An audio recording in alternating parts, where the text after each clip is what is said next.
अस्सलाम वालेकुम दोस्तों, मैं हूं इजाज शरीफ और आप देख रहे हैं क्यू न्यूज़। रूस के सदर व्लादिमीर पुतिन ने कहा है कि पाकिस्तान को पाइपलाइन गैस सप्लाई मुमकिन है। इस सदर के बयान से जाहिर होता है कि पाकिस्तान को गैस सप्लाई के लिए ज़रूरी इंफ्रास्ट्रक्चर पहले से मौजूद है।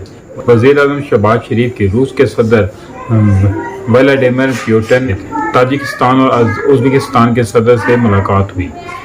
वज़ीर-ए-आज़म ऑफिस के मीडिया विंग से जारी बयान के मुताबिक दोनों रहनुमाओं के दरमियान मुलाकात में दो तरफ़ा ताल्लुकात और बाहिमी दिलचस्पी के अमूर पर तबादला ख्याल किया गया। वज़ीर-ए-आज़म ने आज दो तरफ़ा ताल्लुकात और बाहिमी दिलचस्पी के अमूर पर तबादला ख्याल किया गया। यह मुलाकात शंघाई ताउन तंजीम के सरबराहान ममलकत के सालाना इजलास के मौके पर हुई।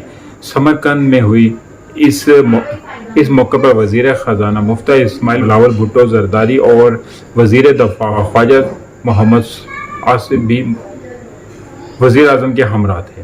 गुज़िश्ता रोज़ कराची की खातून के यहाँ पैदा होने वाले तमाम 6 बच्चे इंतकाल कर गए। अफसोसनाक खबर है, लेकिन देखें कि एक ही औरत के 6 बच्चे हुए। अस्पताल के इंतज़ामिया के मुताबिक बच्चों का वज़न कम था और उन्हें सांस लेने में दुश्वारी का सामना था, जिसकी वजह से उनकी मौत वाक़ई हुई। कराची में खातून के यहाँ बैक वक्त 6 बच्चों की पैदाइश।